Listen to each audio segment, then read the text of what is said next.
Okay, so we are back at the screen. Welcome to video number 22. We're going to move on to the next stage of the Professional Trading Masterclass video series. We're going to move on to a big part of our process, very important, trade idea generation. And the first part of which is the quantitative processing phase. But first, we need to cover some ground in order to build into the first stage of the trade idea generation process to better understand how everything fits together here. So far in the PTM video series, we have looked at obtaining a macro view and learned absolute necessary information to understand how long-short portfolio management actually works when covering, in the PTM video series, the foundations of long-short portfolio management. We've covered a lot of ground and put in some hard yards. And of course, there's still a lot of hard yards left to cover. Now, the stuff that we've learned so far in the PTM video series and sections that we're going to cover in the remainder of the PTM video series, the best way to think of the information is to split it out in your mind into two distinct parts. So firstly, information that is fixed and learned once, that can never change. And process, secondly, that you continuously engage in. For example, if you started the PTM video series as a complete novice and didn't even understand what a yield curve is, well, guess what? Now you do. That information is not going to change ever. You've learnt it once and it's done. However, continuous processes on a weekly basis, knowing where interest rates are across the yield curve, and understanding what is going on and what it means for GDP expectations, equities, and your portfolio bias at any one specific moment in time, that requires weekly processing. Another example with the ISM manufacturing report on business and the non-manufacturing report on business, ISM services, knowing what it is, how it's designed, and what the numbers mean is only something you have to learn once. On a continuous basis, interpreting the data on a monthly basis, knowing how it affects your macroeconomic view on the future of GDP growth, S&P 500 direction, and your portfolio bias, looking within the surveys for sectoral trends, and qualitative commentary and clues in order to help with trade idea generation, that is a regular process of engagement. So guys, guess what? You have to show up and you have to do your processes regularly.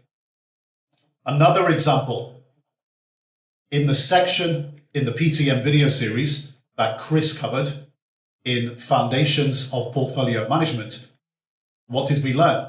We learned about portfolio modeling, portfolio volatility, portfolio correlation, and beta. That's a one-time thing.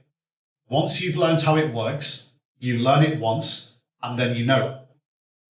On a continuous basis, modeling your portfolio, knowing the volatility and correlation of your portfolio, and understanding your portfolio bias and your opportunity and risk of the portfolio via beta is a regular process that you have to engage in.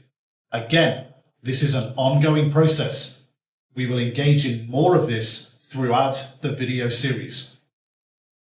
Now, in the current section that we're going to go through now of the PTM video series, we're going to go through more processes, but in the trade idea generation phase. Additionally, you are going to learn in this phase more stuff that you only have to learn once. and you're going to learn more stuff that you're going to have to apply continuously. Now, as you've heard us say before at ITBM, retail traders do everything the wrong way around and upside down. And this definitely applies here in the formation of trade ideas that may or may not end up in your portfolio. Learn the concepts and make them stick. The concepts you will only have to learn once. Now, just as a reminder to set the scene as we're moving into the trade idea generation phase, remember, we are operating in the 20 to 60 day time horizon, and you have to remember what constitutes an actual trade idea within that time horizon. We are not investors and we are not day traders. We are trading 20 to 60 day volatility. And if you recall, we have a pro trader systematic process within the 20 to 60 day time horizon that drives and generates our trade ideas that end up going into a live portfolio. And our trade ideas are driven primarily by fundamentals. We also have to time our trades as best as we can. And we also require catalysts within the 20 to 60 day time horizon for our stocks to move within that time period. And our trade structures consider the catalysts that are occurring or are available in the 20 to 60 day time horizon.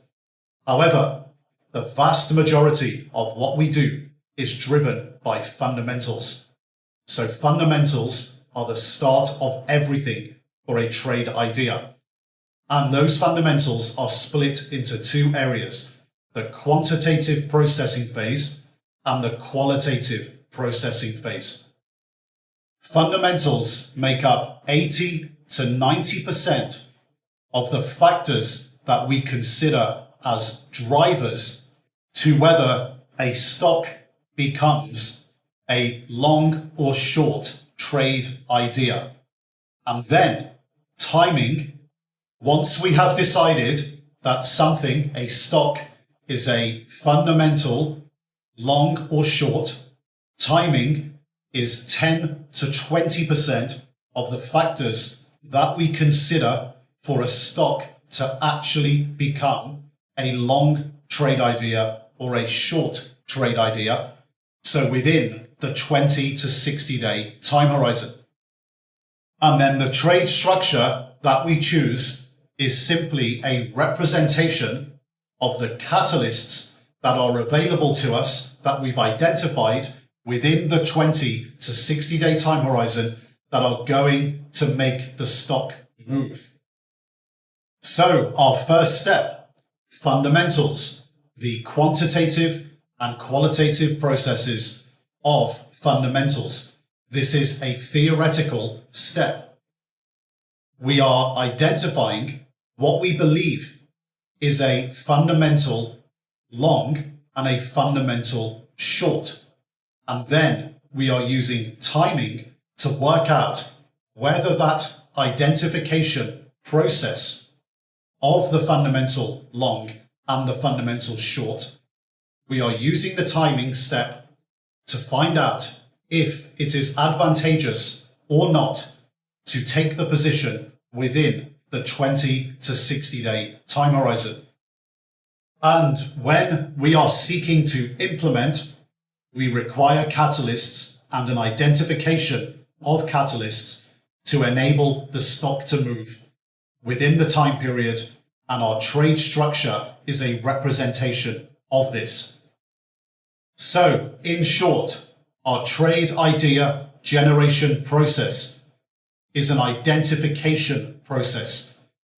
Fundamentals first, we are identifying interesting potential longs and shorts based on fundamentals, 80 to 90% of our work. We are then appraising and identifying whether the timing looks advantageous or not. We are also identifying catalysts that can occur within the 20 to 60 day time horizon, and our trade structure becomes a representation of that. That is the overall trade idea generation process. And it's important to think of the pro trader systematic process and the steps that we go through to generate a trade idea versus the steps that a retail trader goes through to generate a trade idea. So professional traders are putting a very large weighting on fundamentals and the drivers of fundamentals to generate a trade idea. What are retail traders doing? Well, they're doing everything upside down. Generally speaking, they're putting the vast majority of their weighting on timing. Then, professional traders, we have fundamentals and catalysts that are going to move a stock within a 20 to 60 day time horizon. And we have trade structures that benefit us for that time horizon. What are retail traders doing? They're putting way too much emphasis on one-dimensional risk management, and then the risk management and timing is dictating their outcome. So there's no diversification in their portfolios, so they only have a few positions that are driven by mostly technicals and not fundamentals. So what ends up happening? The vast majority lose money. What ends up in a retail trader's portfolio is essentially too few badly thought out, badly timed ideas. What ends up in a professional trader's portfolio is a good amount of well thought out, highly researched, fundamentally driven, well-timed trade ideas that have been structured well. And that is a huge difference in the gulf between retail traders and professional traders. And these are not subtle little differences, guys, between retail traders and professional traders. This is a massive difference. It's a massive amount of understanding and work to just get on top of it and on a continuous basis implement the overall pro trader systematic process. And this is, of course, what you're here to learn. You're here to learn this, to close the gap between retail traders and professional traders, so close the gap between what you've been doing previously and what professional traders do. And what you've learned so far, we've learned macroeconomic indicators that give us our portfolio bias. We've learned the basics, the foundations of portfolio management, of long-short portfolio management. And now we're moving into the next phase of our education, the trade idea generation process. And the majority of what professional traders do is rooted in fundamentals. It is an identification process. So we have our macro, which is quantitative, and that's part of the quantitative process. That dictates our bias, whether we lean to be long, short, or neutral in our portfolio. That is our top-down analysis.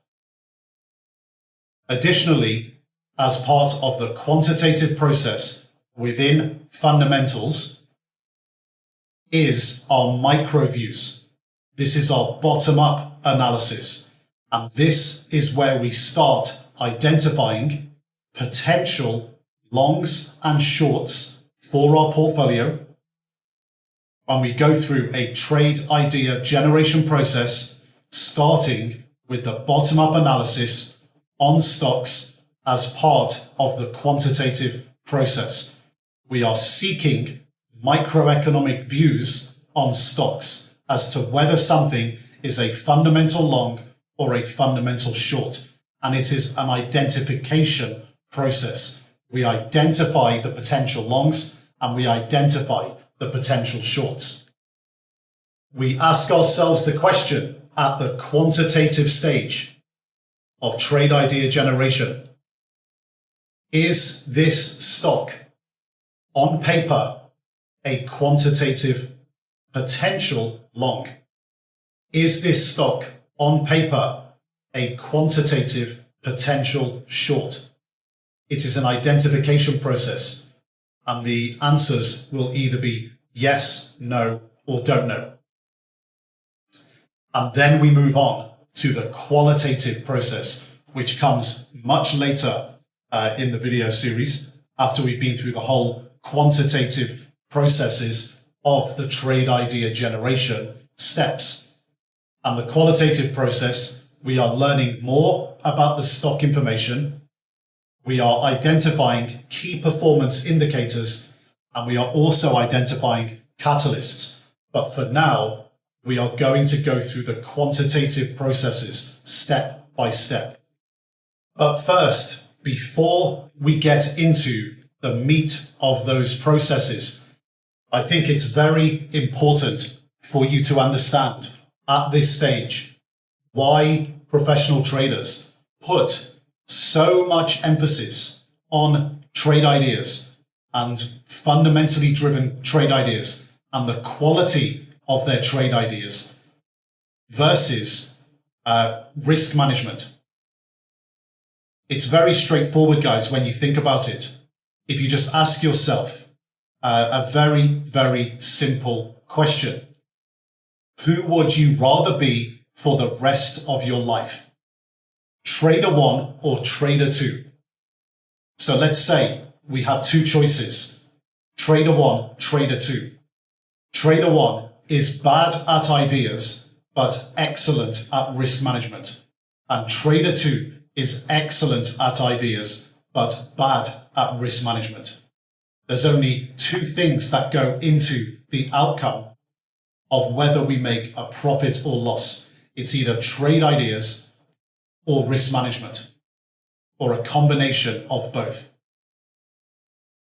So if you were given the choice, if you had to be good or bad at one or the other, which one would you choose? Trader 1, would you choose to be that trader for the rest of your life? Bad at ideas, excellent at risk management.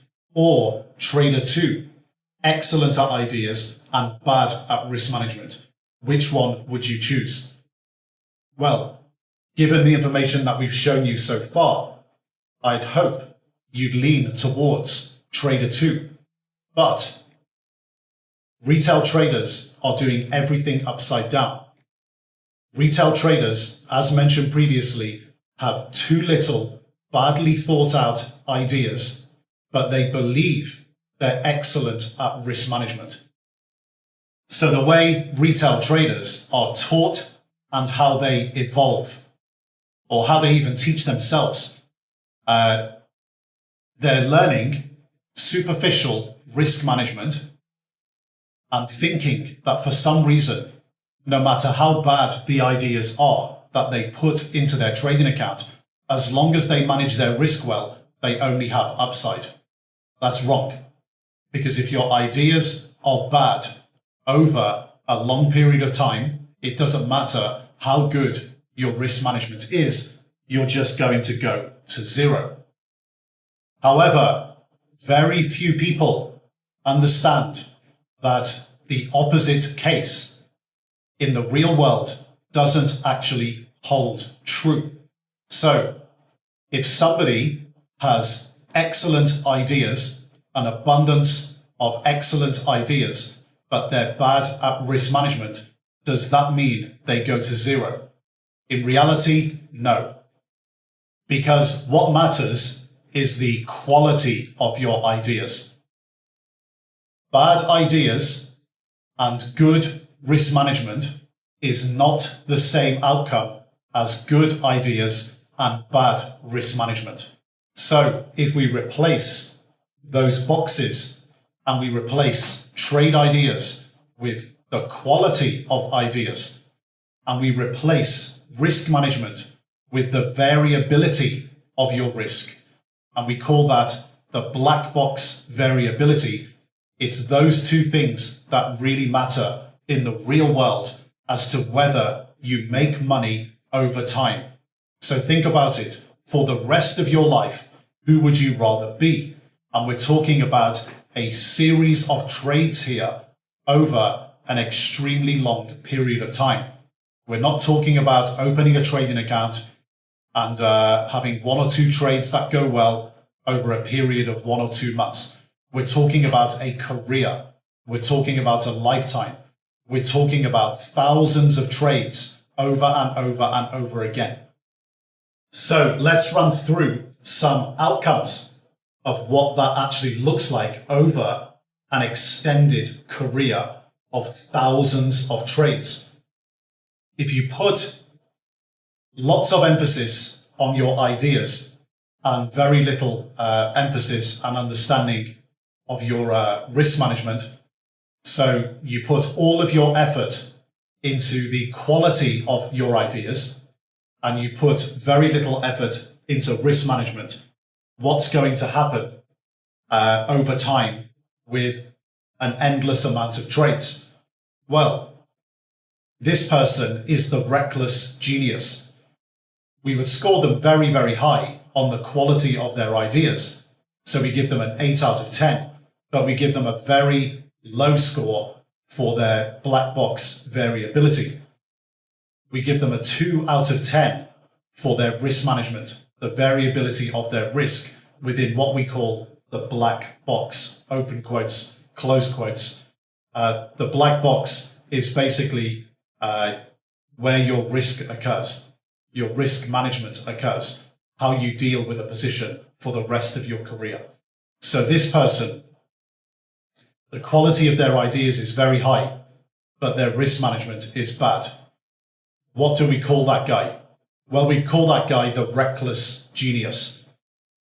That person on a linear score would score 10 out of 20 because they're getting 8 for the quality of their ideas, but 2 for their risk management, their black box variability. But in reality, what's going to happen to this person? Well, they're getting a lot of their ideas right. And they just need a few ideas to get huge upside over a very long period of time, over a large amount of trades. In the real world, they would actually be scored higher. So their P&L would come out not on a linear move, not on a linear score, but on a projected score that's higher. Now think of the opposite of that. So somebody who has got terrible ideas, but really good risk management for the rest of their life. What's actually happening to this person? Well, this person we call the firefighter. This person is putting terrible ideas into a black box that has little variability. But for the rest of their career, this is the case. They're putting hundreds, thousands of low quality, terrible, crappy ideas into a portfolio that manages risk well. But what are they doing for the rest of their life? All they're doing for the rest of their life is putting out fires. And on a linear score, they score 10 out of 20. That's the same score as the reckless genius, but it's obviously not the same outcome in the real world. In the real world, their P&L will go to 0. On a projection, we would score this person very, very low on the outcome of their portfolio, perhaps a 6 out of 20. So if given the choice between being the firefighter for the rest of your life or the reckless genius for the rest of your life, I think it's fairly obvious. We would much rather be the reckless genius. Yes, we will get trades wrong and they will cost us quite a lot of money. But the reckless genius has a large amount of high quality trade ideas that are coming through their process for the rest of their life. They're just managing the risk badly on some of them. So they're getting a large amount right. The quality of the ideas is high. The firefighter has got a very low quality of ideas, so they have a large amount of terrible ideas, and they're putting out fires for the rest of their lives. Very few of them go right, and the vast majority are going wrong.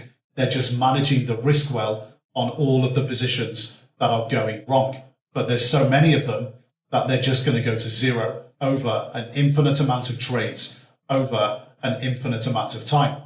We would much rather be the reckless genius. There's far much more upside over thousands of trades in this person's portfolio, in this person's trading process, than the firefighter.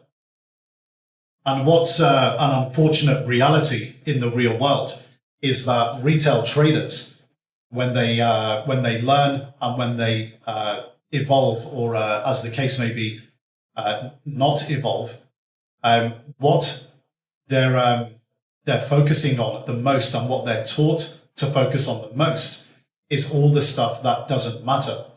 So all the stuff like risk management. So focusing on some superficial, one-dimensional risk management metrics, and not focusing on the quality of their ideas. And if you look at case number 3 here, the guy that's got 1 out of 10 for quality of ideas, and the black box variability of 3 out of 10, so a linear score of 4. Unfortunately, in the real world, this is what the picture of the retail trader actually is. People think that risk management is the most important thing, and they think they're actually good at risk management because they know some superficial metrics. But the reality is that they're not. So the quality of their ideas is very low, and their risk management is extremely basic. And what ends up happening is they just go towards zero and tend to end up at zero over a large amount of trades over a long enough period of time. Now, where do we want to be? Where do we want to be as professional traders, i.e. at a professional trading standard? Well, we'd much rather be the reckless genius than the firefighter if given the choice. And of course, we definitely don't want to be the useless pleb. But we do have a choice in the direction that we take our careers and how we structure our processes to get consistency in returns and favorable portfolio outcomes, as in consistent profitability. We do have a choice where we put our efforts in.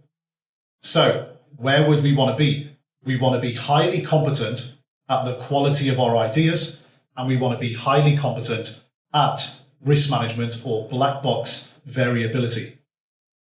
We don't have to be absolute geniuses and get 10 out of 10 all the time on our quality of our ideas. We don't have to have that. We can just be highly competent. So a 7 out of 10 for our quality of ideas will do. That will give us enough consistency to come up with a large amount of high quality trade ideas over time.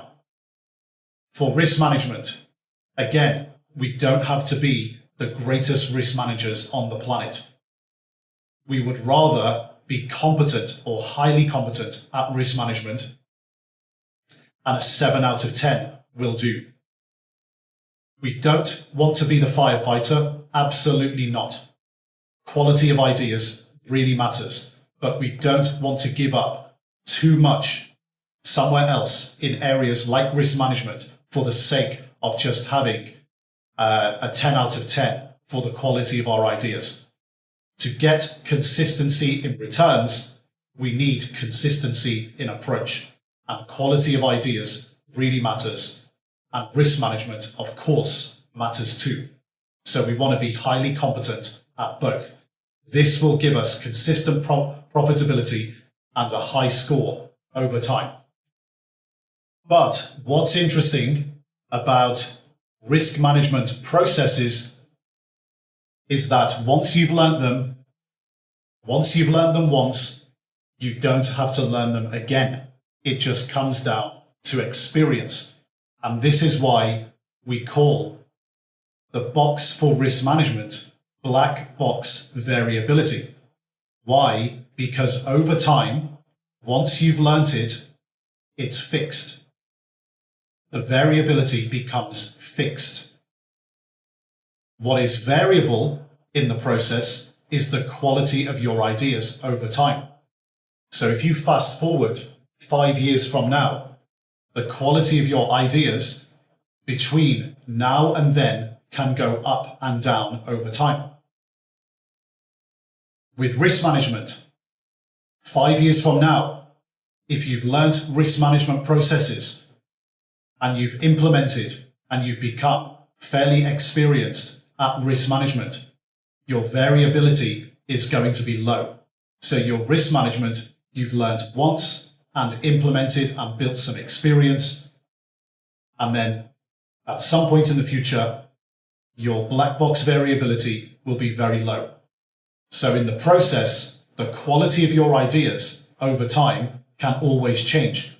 It's the effort that you put in. It's the knowledge and effort of generating quality ideas.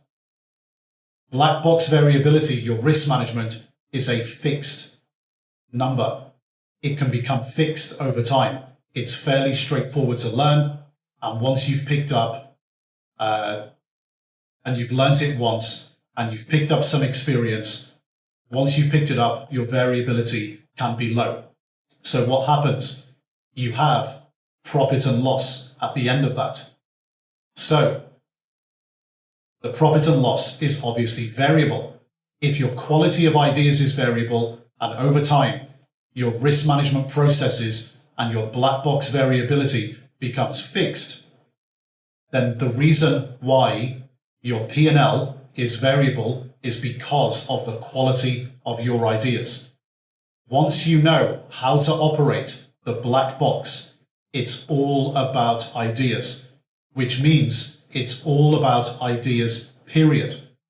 When you're starting out, you have to learn both, of course, but over time, ideas are far more important because risk management is mechanical. It takes about 3 to 6 months to learn the basics and to become competent, but it does require real money, practice, and experience. You can only get real money practice with good ideas, or you're going to blow up. So again, it's all about ideas. Now, fundamental trade idea generation, as we've mentioned, is both quantitative and qualitative, and it requires a lot of attention to detail, lateral thinking, creativity, and conviction. And it's much more difficult to learn the fundamental trade idea generation processes, the quant and the qualitative processes, and implementing this over your lifetime, over your career, a long period of time, and generate consistently a large amount of high quality trade ideas. It's much more difficult learning how to do that and actually doing it than learning the risk management processes and implementing them and getting some experience doing that. And this is conveniently why retail traders tend to not focus on fundamentals and the quality of their ideas. And retail traders are given shortcuts, or what they think are shortcuts to learning, shortcuts and hacks to learning some basic risk management processes because it seems easy. It's easy and straightforward to learn some of those processes, even though those processes are not very sophisticated and we need to do a lot more work on that. It does demonstrate as to why retail traders do everything upside down. The fundamental trade idea generation process requires work. It requires a lot of effort, and it requires consistency in effort, showing up every week, every month, and generating a large amount of high quality trade ideas over a very long period of time in order to sustain a long-short portfolio. Learning the professional trader risk management processes, even though it's more difficult and takes longer to learn than what retail traders are taught at the moment and are used to, it is still fixed information, and it's fixed information that you learn once and then you implement and get some experience doing it over a 3 to 6 month period. What really matters is your ideas, because over time, your black box variability is fixed. The quality of your ideas is variable, and the outcome, the P&L of your portfolio is variable, and it's over time driven by the quality of your ideas. So this is important stuff to understand, guys, as to why we put so much effort as professional traders into the fundamental trade idea generation processes, because we know over time that the outcome of our portfolios is going to be determined in the vast majority by the quality and abundance of our ideas. So, of course, it's a lot of work, first of all, to initially understand the fundamental trade idea generation processes. And of course, it's work as well on a continuous basis to ensure that you're generating a large amount and abundance of high quality ideas on repeat all the time in order to service a long-short portfolio. But that's what you're here to learn. You're here to learn the professional trader processes and the fundamental trade idea generation process. And we're going to get stuck in to the detail now of the quant process.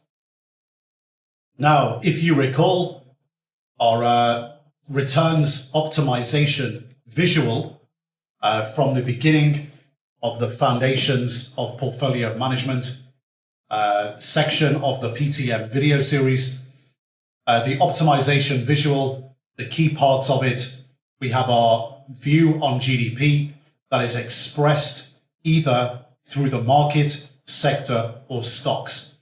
And if we have a view that GDP is going to be positive, we're going to tend towards a long bias in the portfolio. And we have choices. We can either be long the market and get the market return. We can be long sectors that we believe are going to outperform in a positive GDP environment, so outperform the market. And then we have stocks within sectors that we believe are going to outperform both the sector and the market in a positive GDP environment. And in this situation, it's more than likely that we're going to be leaning towards stocks in our portfolio that we define as cyclicals, that will outperform both the sector and the market in a positive GDP growth environment. So we're probably going to be having more long cyclical positions in our portfolio. On the flip side, if we believe that GDP is slowing down or there's going to be GDP contraction, we have our choices. We can be short the market, but as traders, that's not really our job. Our job is to make a meaningful amount of money, whether the market goes up or down. So we could be short the market, but we choose not to because we want better returns. We have the potential to short sectors, but if we want to optimize, we want to be short the worst stocks in a particular sector that we believe is going to underperform the sector and the market in a GDP slowdown or dramatic slowdown or even contraction. And in this situation, we would be leaning to be short, more than likely, more cyclicals as part of the overall portfolio. But regardless of the GDP environment that we're in at any one moment in time, so whether we are in a prediction of a GDP growth environment or a prediction of a GDP contraction environment, it doesn't matter. We want to be long stocks that are going to outperform both the sector and the market, regardless of what GDP is going to be. We also want to be short stocks that are going to underperform both the sector and the market, regardless of what GDP is going to be. So pick a random moment in time. We want to be long stocks that go up and short stocks that go down. And the longs outperform the sector and the market, and the shorts underperform the sector and the market. So we get pure optimization in our portfolios. That's the aim that we always want to be having. Everything in between is inefficient. So everything in yellow that you see on the screen is not optimizing. So this is what we're trying to do all the time as traders. We're trying to optimize our returns in any given market environment and any given GDP environment by being long and short stocks that are going to outperform, so long, and short stocks that are going to underperform. Now, let's say in the example of having a long bias, so let's say we're leaning towards a net long bias in the portfolio, and we're deciding to be long cyclicals, so overly long cyclicals in the portfolio.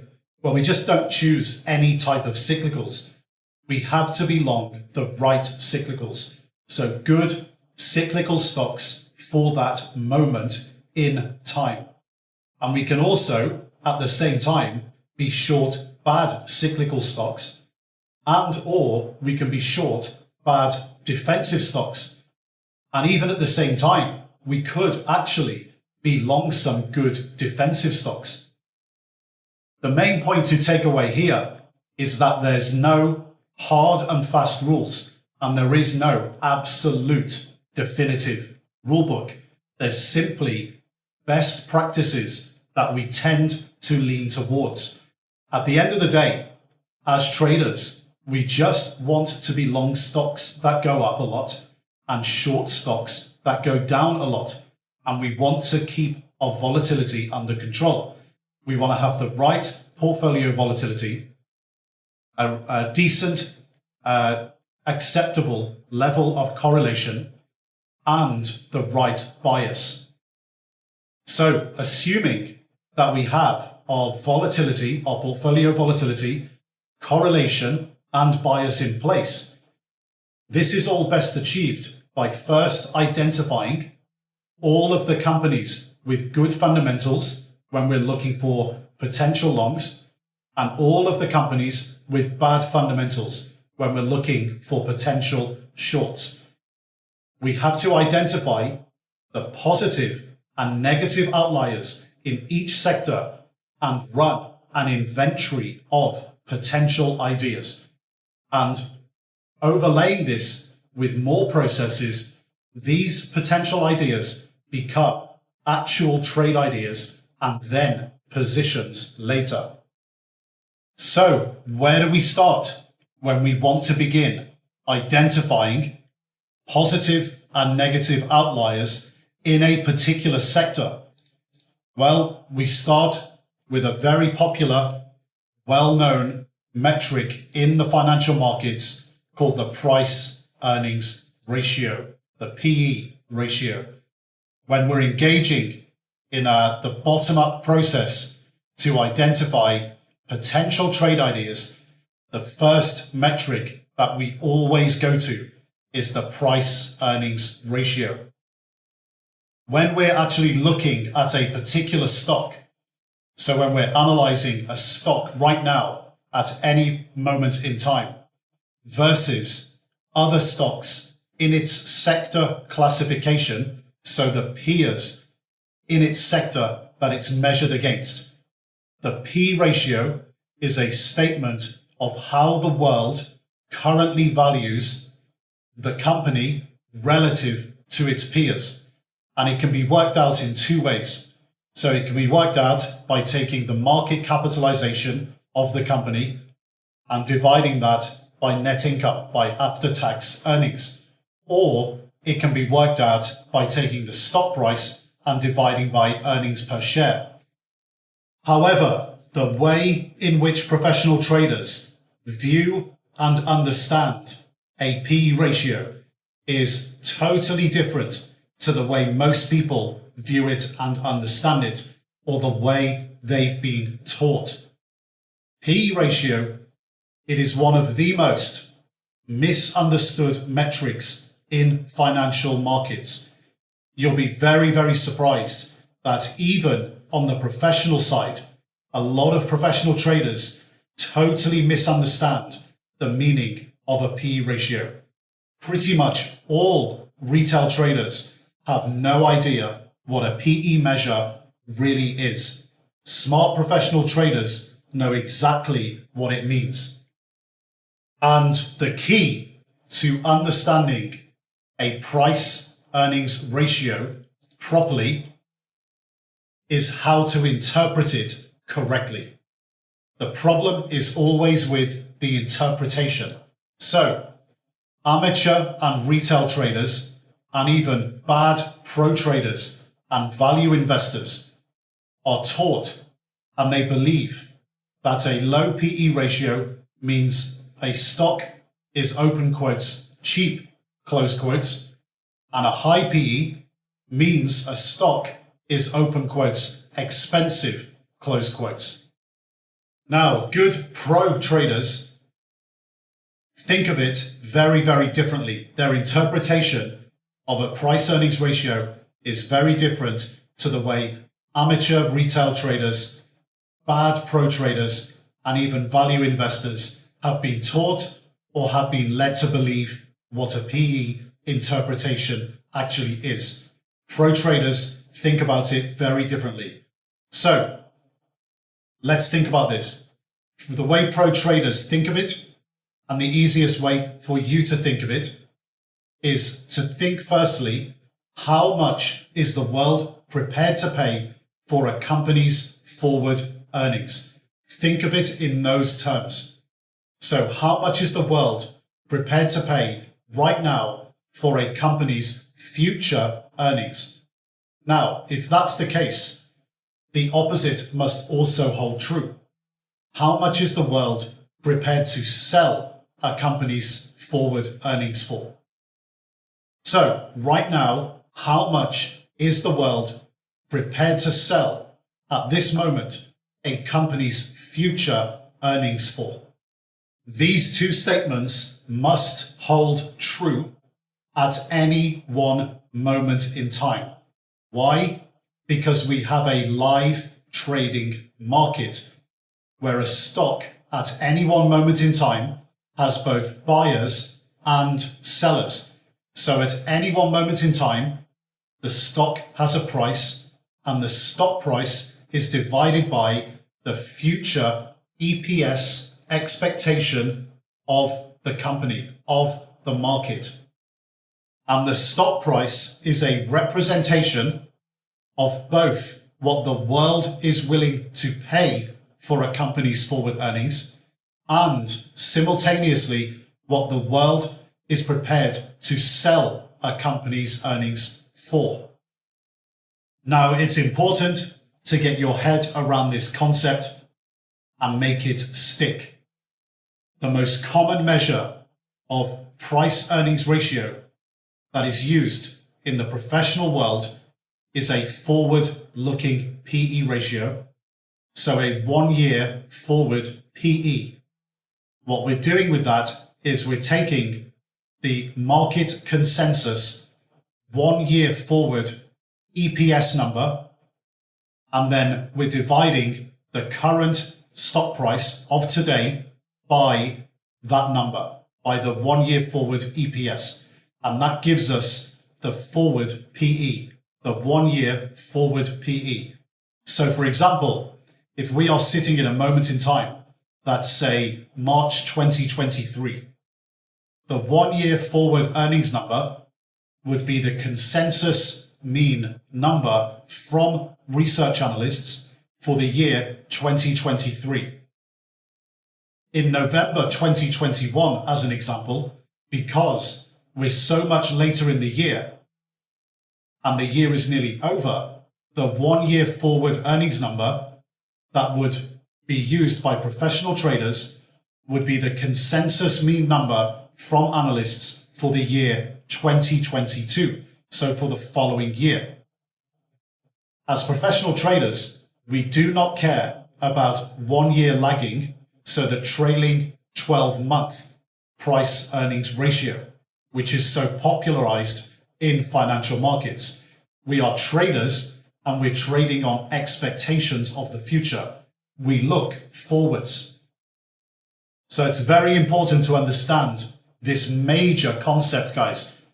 Pro traders view the world and view the price earnings ratio in a very, very different way to the way retail traders view it, and even bad pro traders, and even value investors and investors.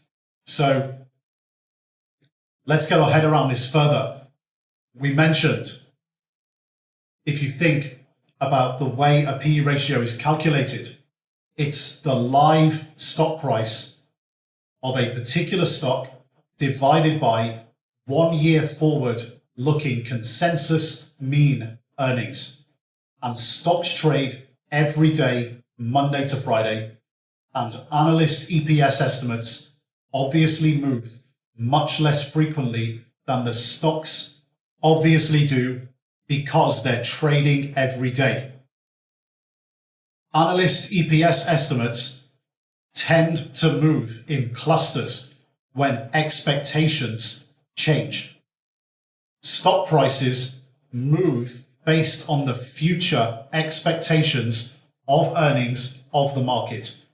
Now, PE is both an absolute and a relative measure. If you look at the table on the left-hand side of the screen, what we've got here is the oil and gas extraction sector, and we've got market capitalization, and we've got the forward-looking PE, and we've filtered in the spreadsheet for the first year. So 1 year forward-looking price earnings ratio. Now, we've not put on the screen at this stage the EPS estimates themselves, because at the moment this is an academic exercise so you can understand this concept of PE interpretation in isolation. Now, if you look at the column with 1 year forward-looking PE, so this is column L, we've highlighted two areas. We've highlighted oil and gas extraction stocks that have high PEs, and we have oil and gas extraction stocks highlighted with low PEs. So have a look at those areas on the screens. What do you think of the stocks with P ratios below 10? Do you think these stocks are cheap? What do you think of the stocks with P ratios of above 40? Do you think these stocks are expensive? Have a think about that for a moment. Meanwhile, just for the record, stocks that you have in the table there that have expected negative EPS, of course, if we divide a positive stock price and divide that by a negative EPS, so negative earnings per share means a company is losing money, they're going to have a negative PE ratio.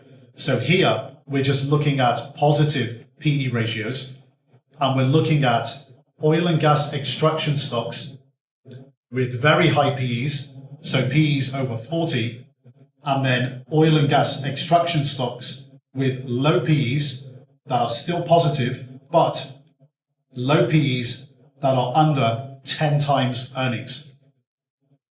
So, have you made a decision? What do you think of the stocks with PE ratios below 10? And what do you think of the stocks with PE ratios above 40? Are the ones below 10 cheap? And are the ones above 40 expensive?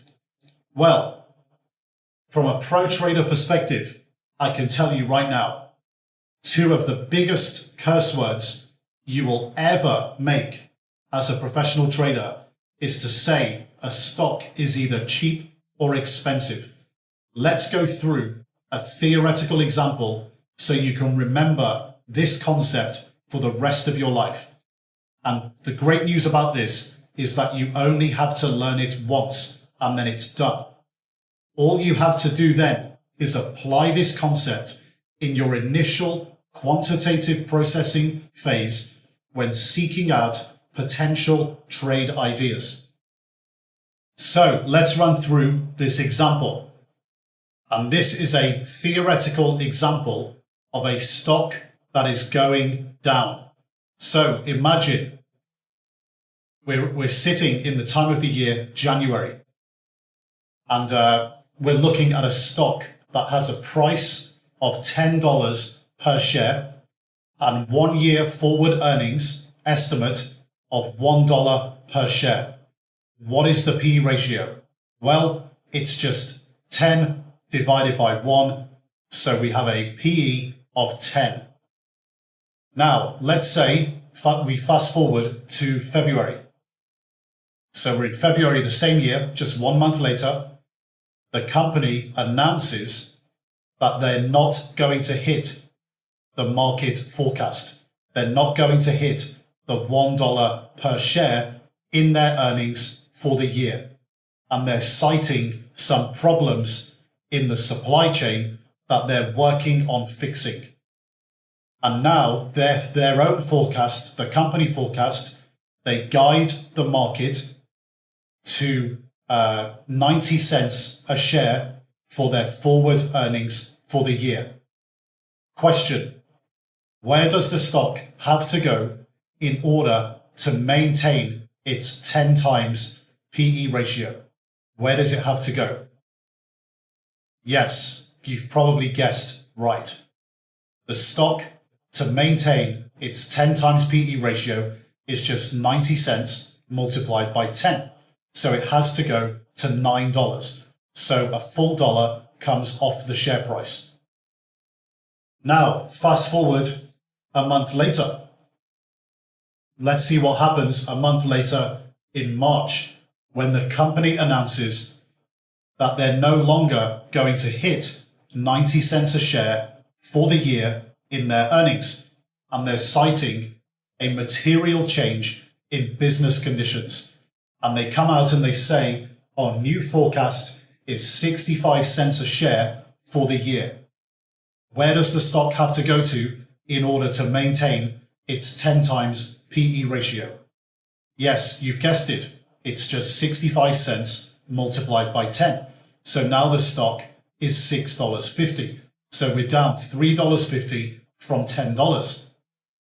Now, fast forward again. Let's go forward a few more months to May. The company announces that they're not going to hit 65 cents a share for the year in their earnings. And now they're citing a loss of 3 key customer contracts. And their new forecast for the year is 1 cent per share for this year's earnings. Question: where does the stock have to go to in order to maintain its 10 times PE ratio? Yes, it's just 1 cent multiplied by 10. The stock is now trading at 10 cents. So earnings per share, which started off at $1, is down 99 cents to 1 cent, so 99%. And the stock price itself is down from $10 to 10 cents. So that's down 99%. So the point here is very simple. On the journey that the stock took from $10 to 1 cent from January till May, it was on 10 times earnings 10 times PE ratio all the way down. So at $10, when the stock was at $10, it was on 10 times expected future earnings for the year. When the stock was at $9, it was on 10 times earnings because there was 90 cents forecast for the year. When the stock was at $6.50, it was on 10 times earnings because 65 cents was forecast for the year. And when it was at 10 cents, it was on 10 times earnings because there was 1 cent forecasted for the year. How can we put this more simply? A stock can be on 10 times earnings or the same PE ratio and keep going down forever. Imagine somebody came along to you when the stock was at $10 and told you that this stock was cheap because relative to other stocks in the sector, the PE ratio was low. So perhaps we had other stocks in the sector at the time that were on 40 times PE ratio. And you listened to them and you started believing that the stock at $10 was cheap because it's on 10 times earnings and it's cheap relative to other stocks in the sector, and you bought it. Well, 5 months later, you would have been down 99%. So a stock can stay cheap forever. And it can keep going down and be on the same multiple all the way down because their earnings are going down. Now let's have a look at an example where a stock price goes up. So imagine we're sitting in January, stock has a price of $10 a share, 1 year forward earnings estimate, $1 a share. So the same situation as before, except this time we're looking at an example where a stock can go up. And we're looking at PE in this context. So let's say in February that the company comes out and they announce that they're going to beat $1 per share in their earnings for the year. And they're citing supply chain improvements that are increasing efficiency. So now they forecast $1.20 a share for the year. Where does the stock have to go in order to maintain its PE of 10? Where does it have to go to? Yes, it goes to $12. Now, in March, the company announces that they're going to beat $1.20 a share, citing material changes in business conditions in the last 6 weeks. And now they're upping their forecast, their EPS forecast for the year to $2 a share. Where does the stock have to go to maintain the PE ratio of 10? Where does it have to go to? Yes, it goes to $20. Now what happens in May if the company announces that they're going to beat the previous $2 per share forecast for the year in their earnings, and they're citing a surprise upturn in the last 6 weeks in their peripheral European operations, and they're now forecasting $4 for EPS for the year? Where does the stock have to go to maintain its 10 times PE ratio? Where does it have to go to? Yes, it goes to $40. So imagine back in January, in this example, when a stock is going up, that one of your friends told you in January, when the stock was at $10, that this stock was expensive and you should probably go short the stock. Expensive relative to other stocks in the sector. So let's say this was a company that had a high PE relative to other stocks in the sector. So let's say as a 10 PE, that was the highest PE in the sector, and the rest of the sector had PEs of 5 and 6. And your friend tells you that this stock on a 10 times PE is expensive, and you shorted the stock. You listened to your friend. What would have happened? Well, you'd be down $30 per share. by May. So from the long side, when you're looking at, for example, buying cheap stocks and they keep going down forever, you can lose 100%. Shorting expensive stocks can be even more dangerous because theoretically, if EPS is going up, the stock can keep going up and maintain its same PE ratio.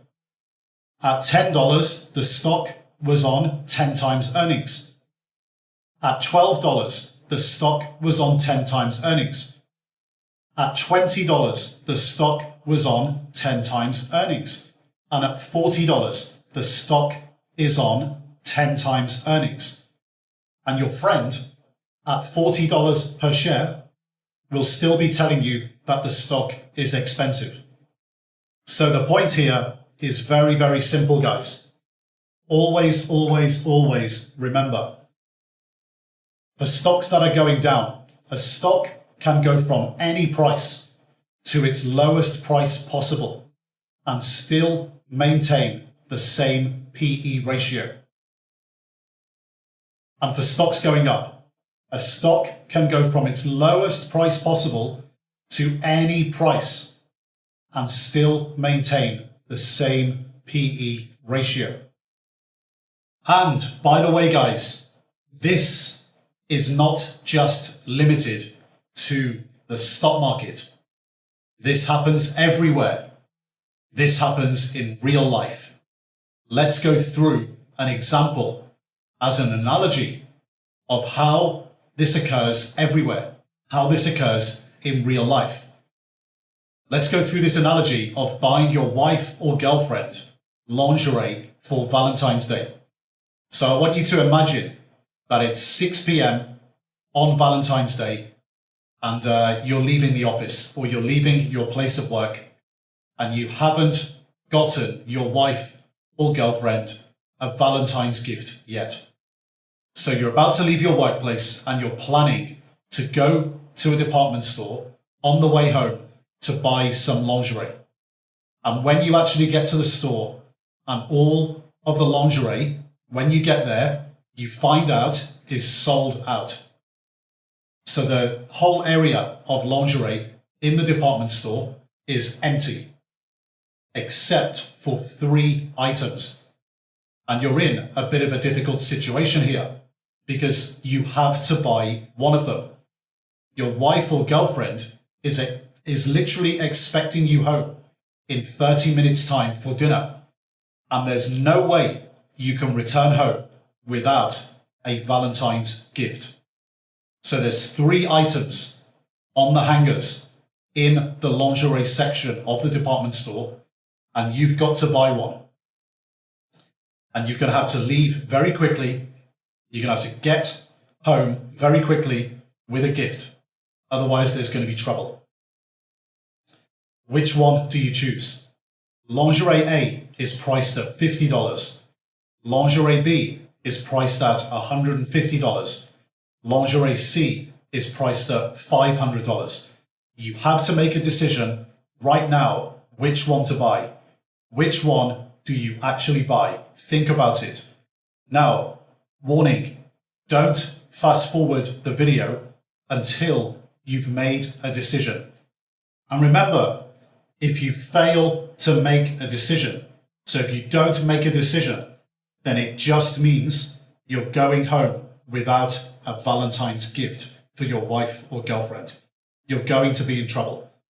So, also, by the way, for female viewers of the PTM video series, if you're watching this, please just imagine yourself on the other side, waiting at home, waiting for your husband or boyfriend to come home with your Valentine's gift. Imagine yourself as the receiver of the gift.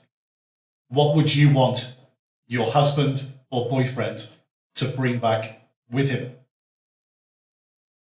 Think about this, guys. Think about this for a few moments. I'll give you another 10 seconds. Lingerie A, $50. Lingerie B, $150. Lingerie C, $500. What have you chosen? Well, if you went for lingerie A, you have gone for what you perceive to be the cheap option. And of course, we always have cheap and expensive in quotations.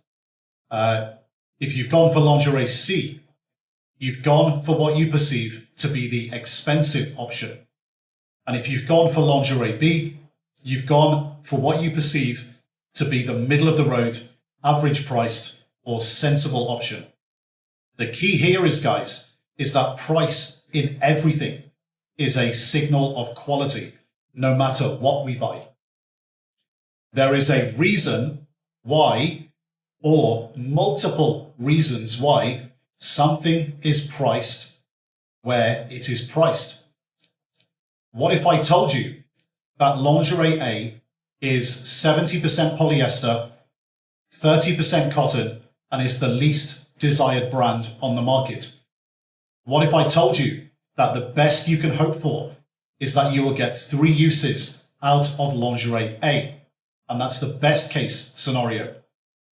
What if I told you that your wife or girlfriend will probably not even want to wear it anyway because it's cheap crap and it's undesirable? And in 30 minutes time, when you get home, she's literally going to slap you around the face and start crying when you present it to her as her special Valentine's gift. You're going to see and perceive lingerie A completely differently than when you just made a decision based on price, because there's a reason why it's $50. Additionally, what if I told you that the expensive lingerie C at $500, is 100% pure silk and is the most desirable brand on the market? What if I also told you that you will easily get 50 uses out of lingerie C? And also the intangible benefits.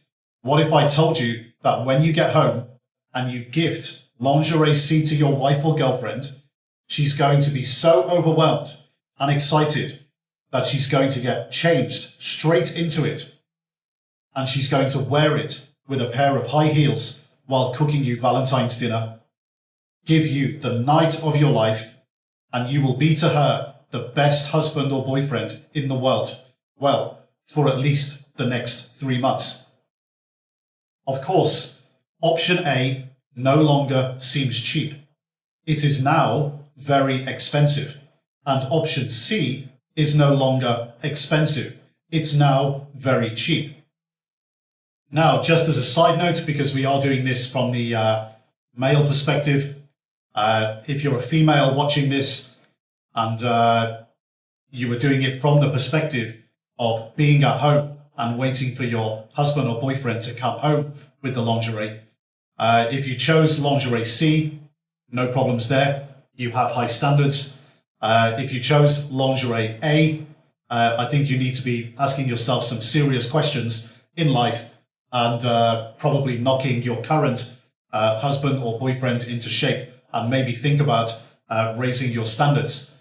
So, jokes aside, guys, price is a signal of quality, okay? And it's no different in the stock market with PE ratio. It's no different. The multiple that the market pays for a stock is a signal of the quality of the earnings, of the quality of the stock. You will be going into the live stock market where prices are live every day and people, some very smart people in the world, are paying for, open quotes, expensive stocks at a premium, and they are selling cheap stocks at a discount. And you are going into the market, to the live market every day. And if you decide that your strategy is to buy cheap stocks and sell expensive stocks, your career is probably going to be very short-lived. At some point, you will blow up. At this stage in the quantitative process, when you're analyzing relative PE ratios, you always make the following assumptions. There's nothing you know that the market doesn't already know. The market can stay irrational longer than you can stay solvent. So think of the $10 stock example from earlier when the stock was going up from $10 to $12 to $20 to $40, and it was always on 10 times earnings. When we walked into the market, your friend was telling you that the stock was expensive at $10 because other stocks in the sector had a P ratio of 5 and 6. So it traded on a big premium to the sector. Therefore, it must be, open quotes, expensive, close quotes. But guess what? Every day in the market, somebody was buying that stock at $10. And of course, people were selling it as well. Otherwise, the people buying it couldn't buy stock. There's liquidity, and there's buyers at $10 and sellers at $10. But the point is, the price is a rating, and the rating, the PE ratio, is a signal of the quality of the company. And buyers are prepared to pay a premium. That $10 stock at that moment in time, in January, at the beginning of the year, is like the $500 lingerie. And your friend tells you you should go and short it. So you go into the market and you short it. Well, guess what happens? Stock goes to 12, stock goes to 20, stock goes to 40, and it's always, open quotes, expensive, close quotes. And he's still telling you it's expensive when it's $40. So when you walked into the market at $10 and you and your friend decided that this stock must be a short because it's trading on 10 times earnings, do you think the market doesn't know that the stock is trading on a premium to the sector? Of course they do. There's nothing you know that the market doesn't already know.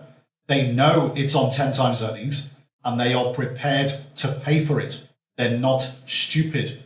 The market is full of very smart people, and there's nothing you know that the market doesn't already know.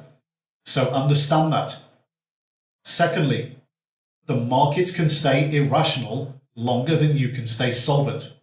So you can see a stock trading on a big premium to the rest of the sector. Everyone knows the premium. Everyone in the market knows the multiple. Okay? And you go in and you fight the market. You say, I think the market is wrong. Everyone in the market is incorrect. Me, little Jimmy, sitting at home in my home office, in my mum's basement, knows more than the market. I know this stock is expensive, so I'm going to short it. Well, guess what? Even if it's irrational, even if you think it's irrational, the market can stay irrational longer than you can stay solvent. The stock can keep going up on the same multiple, and it can be totally justified why it keeps going up. And you just lose all your money because you argued with the market. And this happens to retail traders all the time. We see it all the time when retail traders come to ITPM and tell us that they've lost money elsewhere, and they were essentially trying to take on the market by shorting so-called expensive stocks or even buying so-called cheap stocks and using a lot of leverage to do so, and they just get completely run over. To be fair, it's mostly not their fault. They've just been taught totally incorrectly about what PE ratio actually is and how to understand stock valuation. But don't worry, you're here to learn this stuff. And like I said earlier, when you learn this once and you understand it properly, you only have to learn it once and process it and make it stick, make the concept stick. Then you have to put it into practice over and over again and keep practicing valuing companies and understanding relative valuations of stocks and how to interpret them properly. Now, we're going to go through a real example here from the market.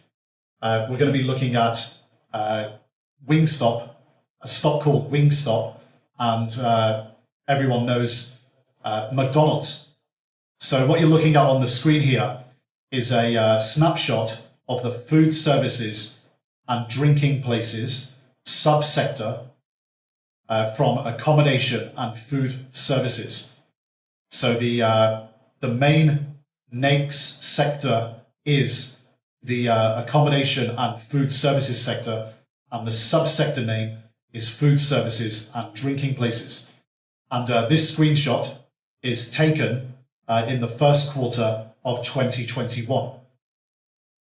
And we're going through a process here of identifying outliers. So we look, first of all, for high PE stocks and low PE stocks. And we start to make an interpretation of the landscape of this sector. So something else we've included as well, we've obviously included market cap as well. So you can see market cap there in the columns, and we've got the first year, 1 year forward price earnings ratio. We've got 2 years forward PE ratio, and we've got 3 years forward PE ratio. But we haven't included EPS here for 2021. We're just doing this for simplicity to show the example of how it works first.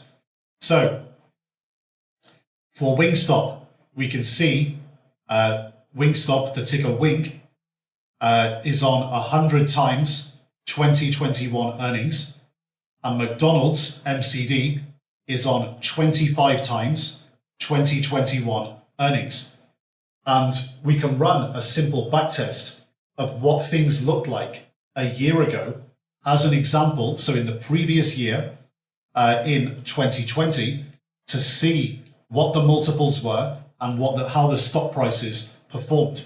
So similar to our $10 example of stocks that stay on the same multiple when they go up and stay on the same multiple when they go down. Obviously, it's a bit more messy in the real world, but that's the concept. And I want to show you a real example of this so you understand it and the concept actually sticks. So let's run a little back test. Let's run a little role play. There's a chart on the screen here of the S&P 500 in 2020, and we can see the lows put in on March 23rd, 2020 in the S&P 500 during the COVID sell-off. So imagine for a moment that you're sitting at your desk on March 23rd, 2020. The whole world is melting down. The whole world's burning around you. And we're at the COVID lows. Obviously, you don't know that at the time. So everything's gone a little bit crazy, but you're a well-trained trader and you understand valuation. And you're thinking, it's time to put some money to work. What do you go and buy? Well, you obviously at the time, on March 23rd, at the COVID lows, because everything was getting hammered, you would have been faced with a multitude of choices of stocks to buy across the market.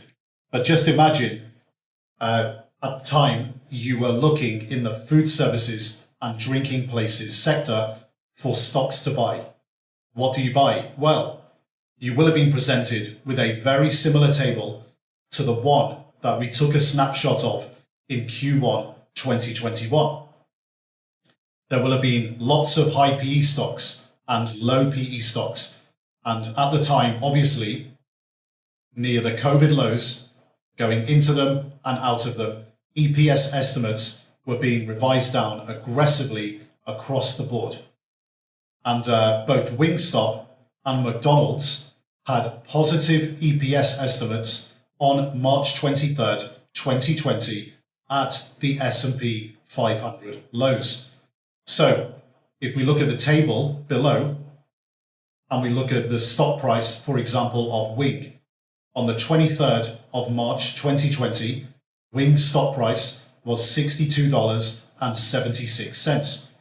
On that day, research analysts in the market had a consensus estimate for 2020 EPS for Wing of 83 cents earnings. 83 cents forward-looking, 1 year forward EPS estimate for 2020, which would give Wing a price earnings ratio on that day, the 23rd of March, of 75.61. So we take $62.76, the stock price on the day, and divide that by 0.83. So the 83 cents, and we get a PE ratio of 75.61. Now, if we look at McDonald's, the stock price of McDonald's on the 23rd of March 2020 was $137.10. The EPS estimate, the consensus forward-looking estimate for EPS for 2020 for McDonald's from research analysts was $8.20 on the 23rd of March, which on the 23rd of March would mean that McDonald's had a PE ratio of 16.72. Now, we've added another column in there, which is the stock prices of the two stocks, Wing and McDonald's, on the 15th of June. Wing on the 15th of June was $120.14, and McDonald's was $189.49. That's what their stock prices were on that day, on the 15th of June, 2020. And the reason we put those in there will become apparent very soon. Now, we've also calculated something at the bottom of the screen there, which is called the PE differential. And we've taken that from our previous table for Q1 2021, where Wing had a PE ratio of 99.6 and McDonald's of 25.11. And to work out the differential, we simply divide the Wing PE ratio of 99.6 by the McDonald's PE ratio of 25.11, which gives us a factor of 3.96. Now that, if we multiply it by 100, gives us a 396% premium that Wing is trading on, a PE premium versus McDonald's. So that is in Q1 2021. Wing is trading in Q1 2021 on a 396% differential PE premium to McDonald's. So as we go through this example, just try to remember all of the data, but just recall in the back of your mind the stock prices of Wing and McDonald's on June 15th, 2020, and the PE differential of Wing versus McDonald's, the 396% in Q1 2021. Now we can see our stock price and EPS estimates from the market, the consensus estimates together for 2020 on a chart here. So first of all, we're looking at Wing stock. So we're looking at the whole of 2020 here, and also the first part of 2021. And we're looking at the estimate periods for the EPS estimate for annual estimates of 2020. So the reason why it goes up to February 2021 is because that's when they reported their 2020 final EPS number for the year. So at that moment, it can never change.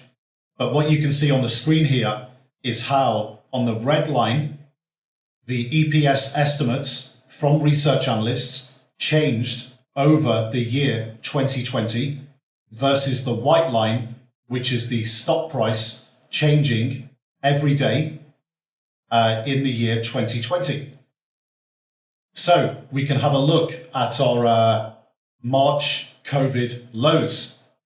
And as we know, the Wing stock price on March 23rd was $62.76.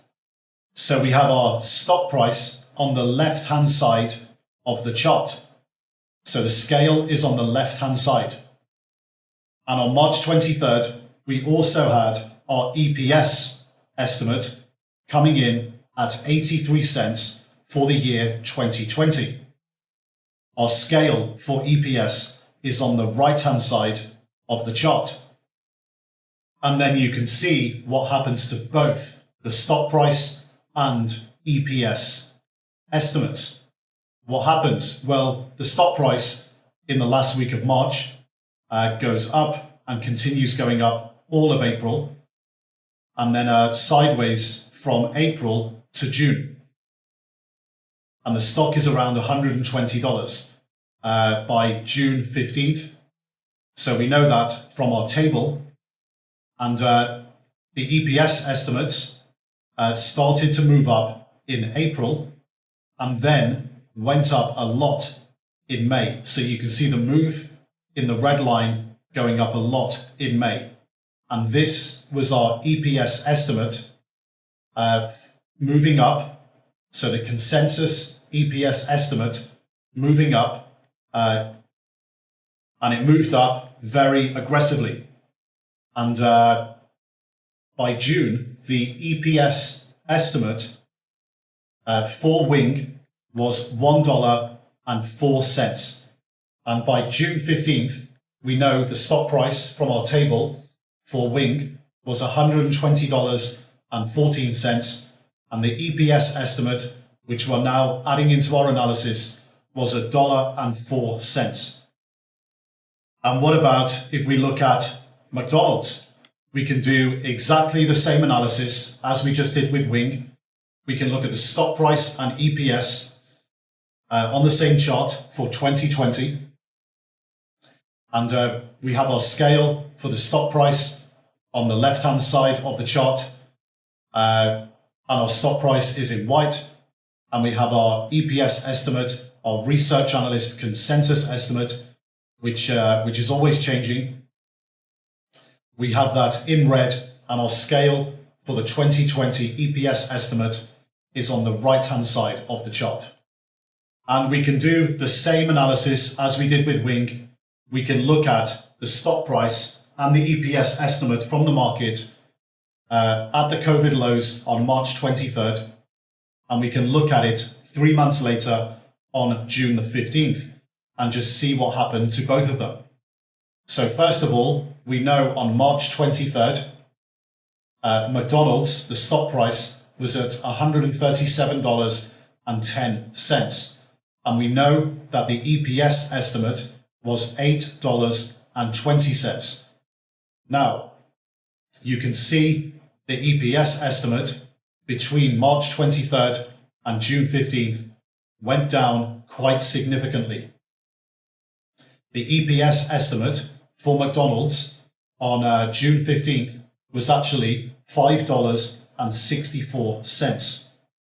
And the stock price of McDonald's on June 15th was $189.49. We know that from our table previously, and we can see it here visually when we look at the stock price chart in white on the screen. So the stock went up for those 3 months, and the EPS estimates were down over those 3 months. So it obviously gets a bit messier than our theoretical example that we showed you earlier with the $10 stock and $1 of earnings in the theoretical down move and the theoretical up move of a stock. It gets a bit messier in the real world, but we have made sense of these numbers for you. Don't worry, it's all coming up in a table soon and will be fully explained. But just try to make these numbers stick in your mind for the moment, and the behavior of the Wing stock price and EPS estimates and the McDonald's stock price move and EPS estimates over that period, March 23rd, 2020 to June 15th, 2020. Now, what we've done here next is actually looked at the performance of Wingstop, so Wing, versus McDonald's over the period 23rd of March 2020 to 15th of June 2020. And we've indexed the stocks to 100 from March 23rd, and we've looked at the percentage change in each. So over that period, Wingstop was up 91.43%, and McDonald's was up 38.21%. So obviously, in a very short space of time, a big outperformance by Wing versus McDonald's. And when we tie all this together and run this as a backtest, this is a very good example of how PE works and the interpretation of PE works in the real world. And what we've done on the screen here is summarized all of this for you. So let's start with the stock price outperformance of Wing versus McDonald's over that period.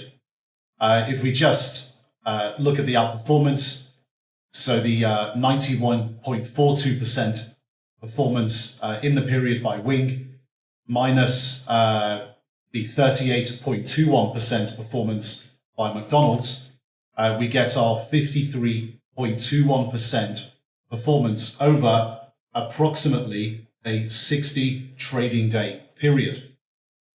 So obviously a great outperformance there in the time horizon that we like, the 20 to 60 day time horizon. But where it gets interesting is actually when we look at the PE ratios. So if you recall from our original stats taken on March 23rd, we were looking at a 75 PE for Wing and approximately a 17 PE for McDonald's. So 75.61 and 16.72.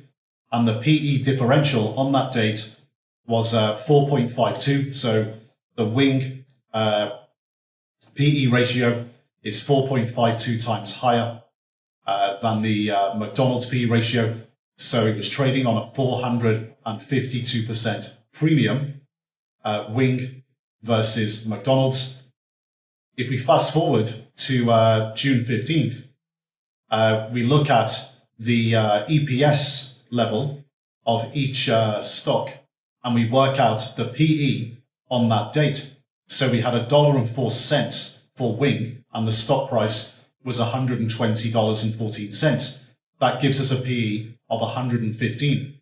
For McDonald's, we had $5.64 on June 15th with a stock price of $189.49. That gives us a PE ratio of 33. So the PE differential comes out on June 15th at a 358% premium for Wing. Now, what's also interesting is that if we fast forward an entire 6 to 8 months further ahead, and we look at the PE differential of Wing over McDonald's, and we look at that for Q1 2021, you can see when we look at the stats there, it comes out at 396% premium, Wing versus McDonald's. So if you recall, this is the data from the big table that we showed right at the beginning of this analysis of the entire food services and drinking places sector the snapshot of the PEs in Q1 2021. So it's pretty interesting when you look at the PEs and the differentials, the premiums over these periods. So from March 23rd to June 15th, Wing, the premium dropped, but it was still trading on a huge premium. And obviously you saw the stock price move. Stock price went up, anticipating the increase in EPS, which is very important to understand. The stock moved first, and then the EPS moved later and caught up with the stock price. And that was between March 23rd and June 15th. So we started out on March 23rd with a 452% premium. By June 15th, it was on a 358% premium to McDonald's. And if you recall, the McDonald's stock price went up, but the EPS estimates went down by quite a lot over the same period. And then if we fast forward 6 months, 8 months later, we end up in Q1 2021, where the Wing PE is 99.6 and the McDonald's PE is 25.11. So a 396% premium. So throughout this entire period, where we've got Armageddon happening in the markets during the COVID lows, Wing's premium was 452%.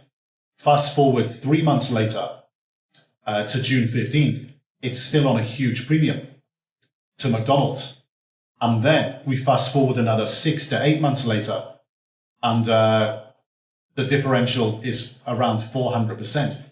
So the differential has been oscillating between 358% and 450+%.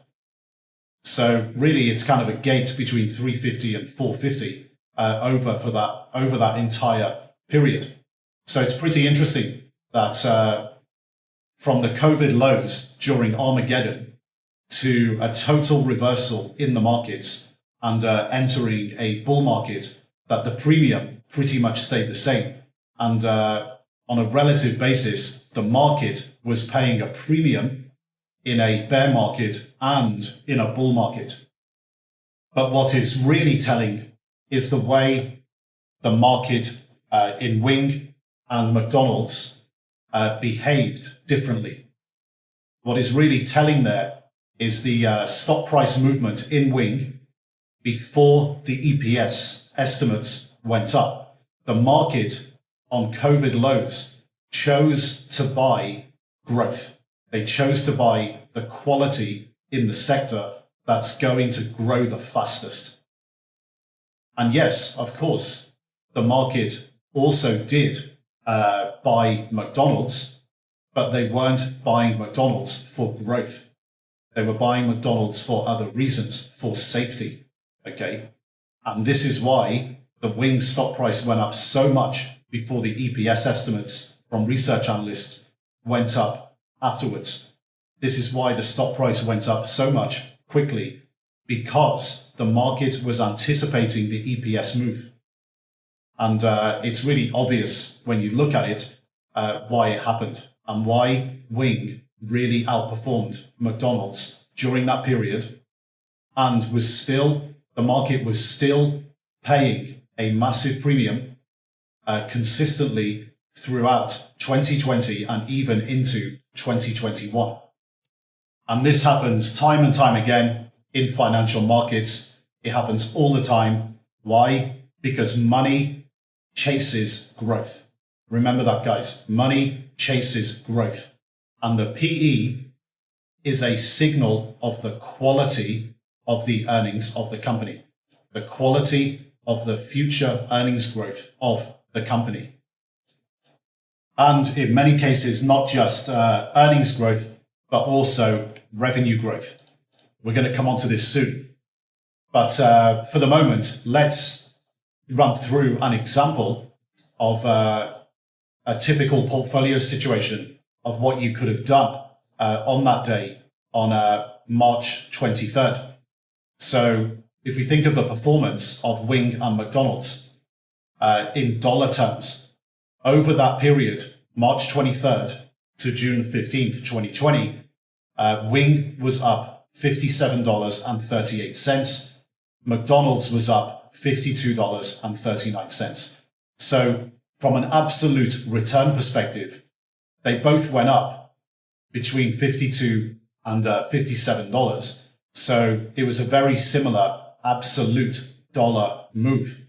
However, when allocating risk limits in a long-short portfolio of, say, 10% of a portfolio, so let's say on a $100,000 portfolio, you allocate $10,000 to a trade, a long-short portfolio manager would have had roughly twice as many shares of Wing versus McDonald's, because the stock price difference between Wing and McDonald's, the factor is around 2 times. So think about this in terms of allocating $10,000 in a $100,000 portfolio. If you bought Wing on March 23rd at $62.76 and you committed $10,000 in the portfolio, you would have gotten approximately 160 shares. And that over the period from March 23rd to June 15th, if you'd sold those at $120.14, your upside, your profit would have been $9,180.80. The McDonald's shares allocation, if you'd have committed $10,000 there with a stock price of $137.10, you would have gotten around 73 shares, 73 whole shares, and that would have given you $52.39 upside on 73 shares. So you would have had a profit of $3,824.47. So the outperformance there is on a $10,000 position, $5,360 in outperformance in dollar terms over the 60 days. So that in a $100,000 portfolio is a 5.3% difference, okay, which is obviously quite a big deal. So imagine doing lots of trades over a long period of time, having a 5.3% difference because you're choosing the right stocks to be long is a very, very big difference in performance over many trades over a long period of time. And yes, of course, if you remember, the outperformance of the stock prices that we calculated over the time was 53%. So this translates linearly into a $100,000 portfolio with a $10,000 position into 5.3% outperformance, which is huge. Over many, many trades, over a long period of time, the difference between a portfolio that picks the right stuff to be long and the right stuff to be short is huge. It can be a very, very big difference. So being long and short the right stuff at the right time is very important as a long-short trader and portfolio manager. That's why we go to where money likes and where money dislikes, okay, with our longs and shorts. And this is why the interpretation of PE and getting that right all the time is so important. In the vast majority of cases in equity markets, money chases revenue and earnings growth. And if you think about what Wing is, it's a chicken wing franchise business, and it's in its revenue and earnings growth phase with high percentage of their product delivered to the door. Okay, I think it's around 70% plus last time I checked, but it's a chicken wing franchise that's in its growth phase. Okay, and for the market at the time, what was important? Well, we had an economic lockdown with COVID, and all restaurants were closed, and food delivery was taking off, obviously growing very quickly. So we had a double whammy there with Wing. Wing was a double whammy situation where it was already in a normal market, growing at a rapid pace. And with COVID, it went into turbo overdrive.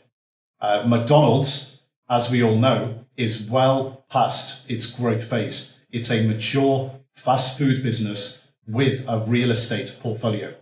So the point is simple here, guys. When you look at a table of comparable PEs, you have to identify the outliers that are both positive, low, and negative PE. And always think to yourself the following. There must be a reason why this positive outlier trades on a premium to the sector average, and a reason why this negative outlier trades on a discount to the sector. So PE is your starting point. It is your guide as to what the market is willing to pay for and what they are willing to sell on a relative basis. Now, bear in mind, we haven't even looked at the reasons why Wing was trading on such a big premium to the sector average and versus McDonald's itself. However, it should be fairly obvious. We chose a very simple example to understand here. Wing at the time, even though it was in a defensive sector, is a growth stock in a defensive sector, and McDonald's is an ex-growth stock in the same sector. Wing had a business model that saw their EPS not get hit at all by COVID-19. Okay, what was it? Aggressive franchise growth and the delivery model. Okay, so very, very simple to understand. But if you're sitting there and you're looking at the sector for the first time, interpretation of PE is critical. The correct interpretation is critical. So not looking at cheap stocks and thinking they're a buy, and looking at expensive stocks and thinking they're a sell, but asking yourself the question and making the statement, why is this stock or the market willing to pay such a big premium for this stock? And why is the market willing to sell this stock on such a big discount? There must be a reason why the positive outlier trades on a premium. And there must be a reason why the negative outlier trades on a discount.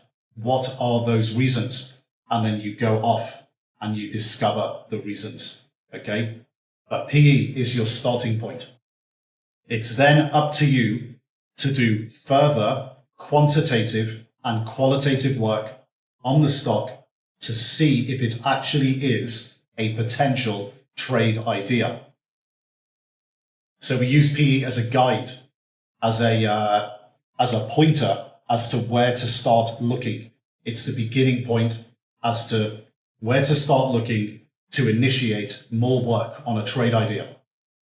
Now, please note, we never said once here that McDonald's was an outright short. As traders, we would much rather be short stocks that go down outright rather than just underperform. The PE example here is to highlight where money could be potentially allocated on the long side.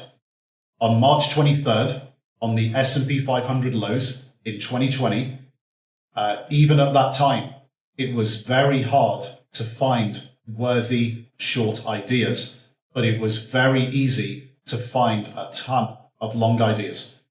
The point here is that at any moment in time, you have to seek to be long and short the right stuff. If you were sitting there on March 23rd, 2020, and you thought that McDonald's, going long McDonald's was a really good trade idea, allocating money to being long McDonald's at that time was such a lazy, amateur, retail trader, long investment idea. It wasn't a trade, okay? There's a big difference between a trade and an investment. It's our time horizon. You would have been better off just buying the S&P 500, which actually over that period went up 38%. So the March 23rd to the June 15th period. it went up 38% over the same period. So it was exactly the same performance as McDonald's. However, you should also always think about the risk that you're taking for the return that you're getting. If you were to go long McDonald's, you would have had market, sector, and single stock risk. But if you were simply just long the S&P 500, you will have had market risk of 500 stocks weighted by their market cap across the 69 GICS industries. So you will have had less risk. So long the market versus long McDonald's over the same period had better risk-adjusted returns.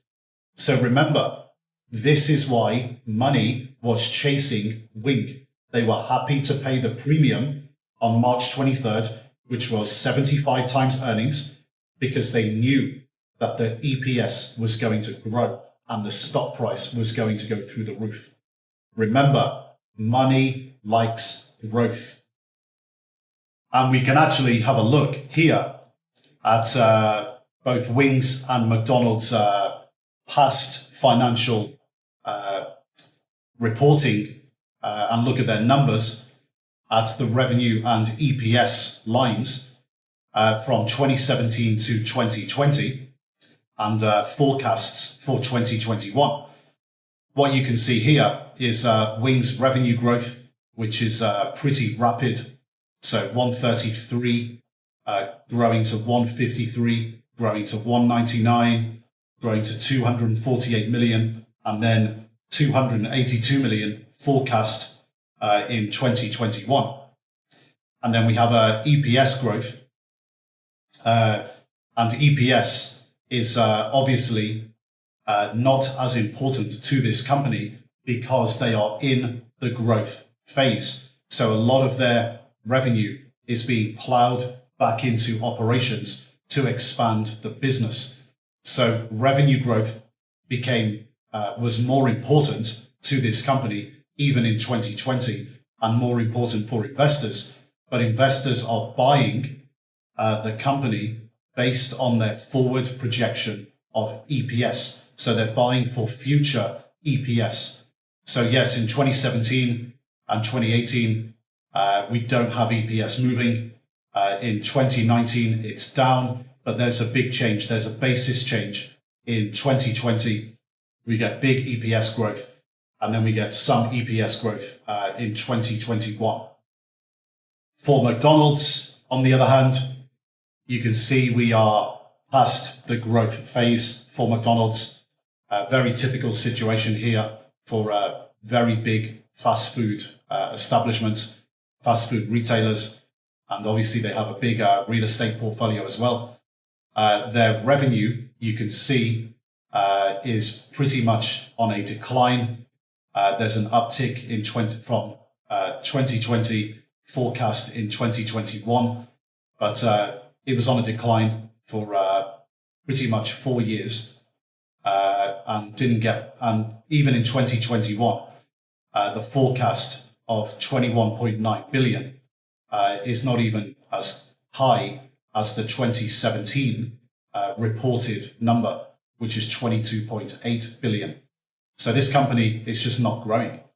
EPS, yes, there's a jump from 17 to 18, but 18 to 19, it's slowing down a little. And then 19 to 20, we know what happened in 2020. We go from $7.81 to $6.74.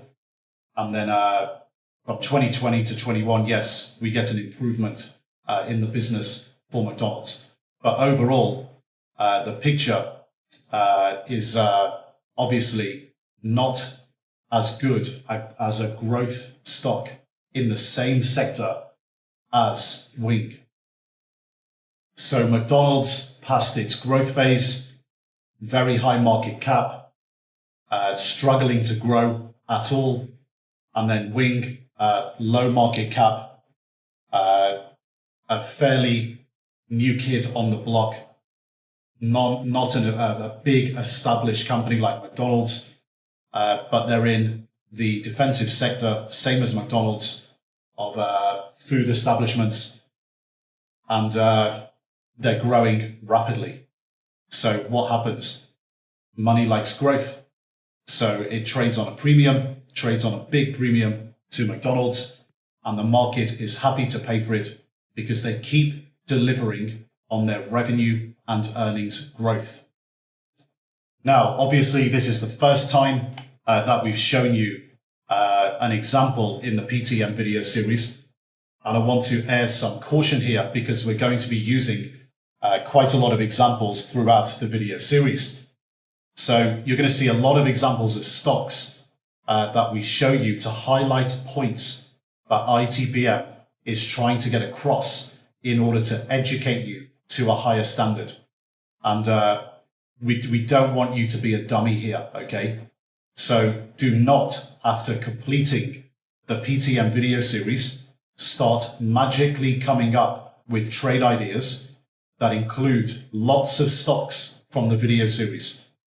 Honestly, it's a very, very bad habit of retail traders that when they see examples, they start anchoring their trade ideas to the examples that they've seen in the past. Do not do it.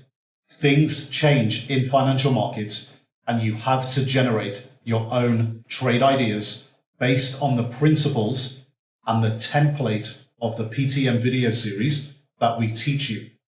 We are using them as examples, guys, so you understand how it works and you can repeat it doing the same process in other stocks over and over again on repeat. You know, it's pretty amazing. We've seen this at ITPM a lot since ITPM launched, especially in our mentoring programs, where we get guys who have done the PTM video series. They then come on a mentoring program to trade with live money in the markets, and they send us their first attempt at trade ideas before the first phone call.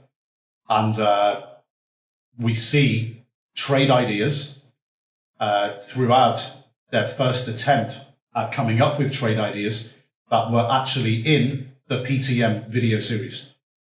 It's crazy.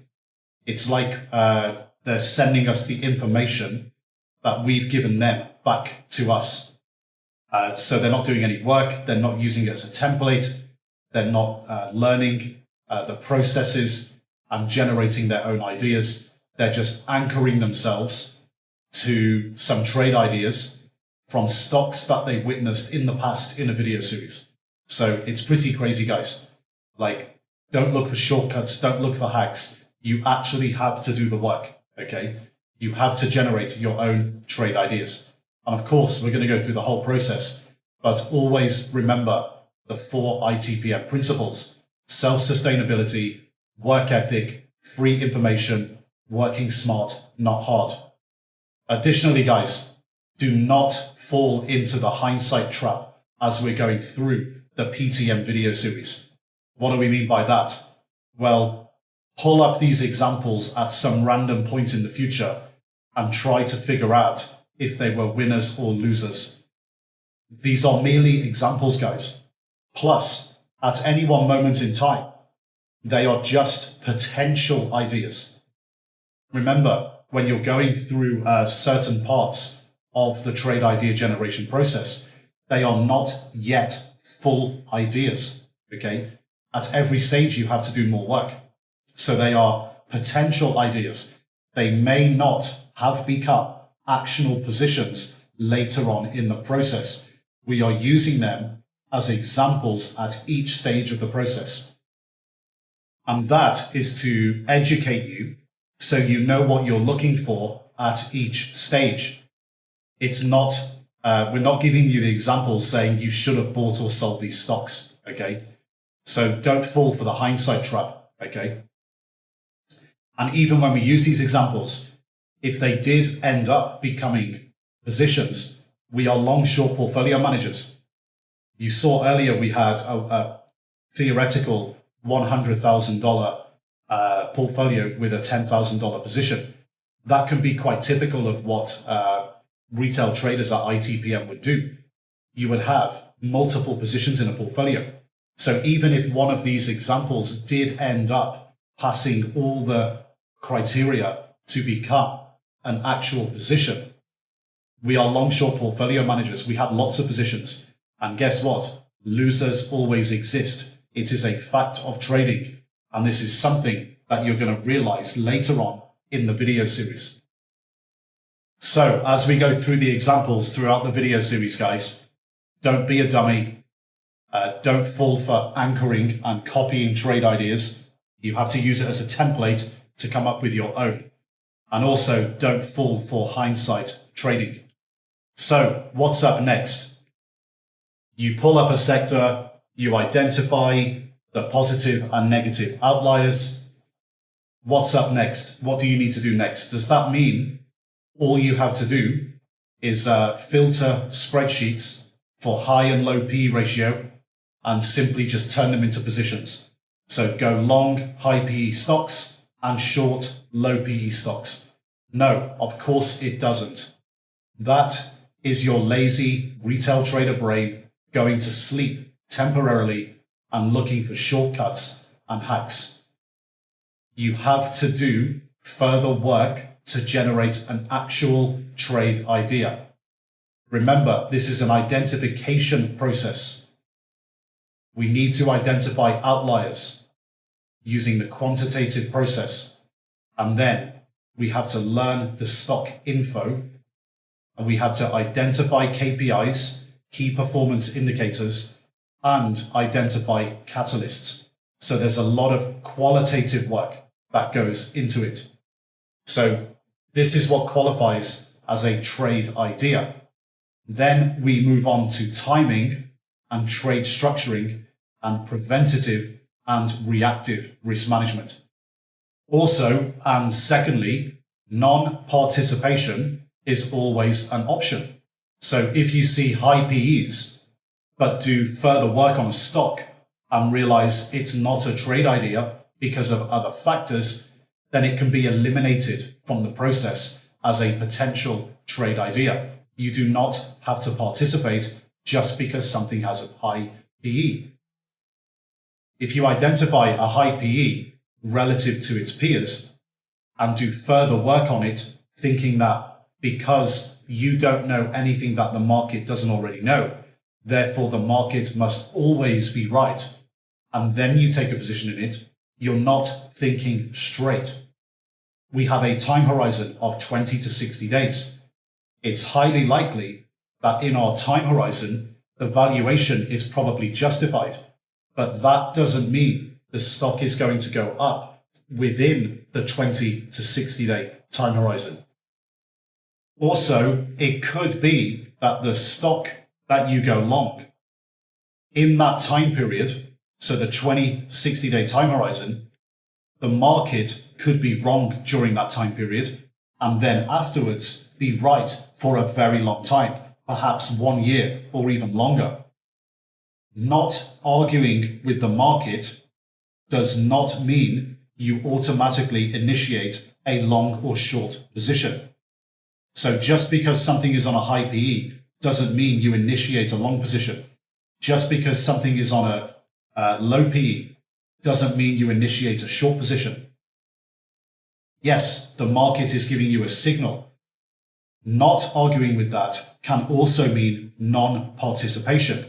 You have to do further work to discover whether the premium or whether the discount is justified and whether you agree with the market. And then there's further work to be done on timing and catalysts for a stock to move within our desired time horizon. So further work is required and non-participation is always an option. So let's summarize this, guys. Some very important lessons here. And it's been obviously a pretty long video. Let's summarize this. Trade idea generation. It is without question the most important ongoing responsibility of a consistently profitable trader. Without the oxygen that a constant stream of high quality ideas provides, At best, we're going to be a firefighting trader. However, we do still want to avoid being, obviously, the useless pleb or the reckless genius. Ideally, we want to be long stocks that go up and short stocks that go down and have the right portfolio volatility, correlation, and bias. So assuming that we have that in place, this is best achieved by first identifying all of the companies with good fundamentals, potential longs, positive outliers, and all of the companies with bad fundamentals, potential shorts, negative outliers. We identify the positive and negative outliers in each sector and we run an inventory of potential ideas. Then we look at relative forward-looking PE ratio as our first metric because it signals quality and it tells us what money likes and dislikes in the market. So what are we doing here essentially?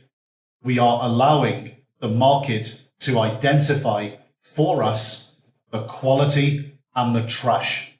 That is our first step, and that is our interpretation of the PE ratio.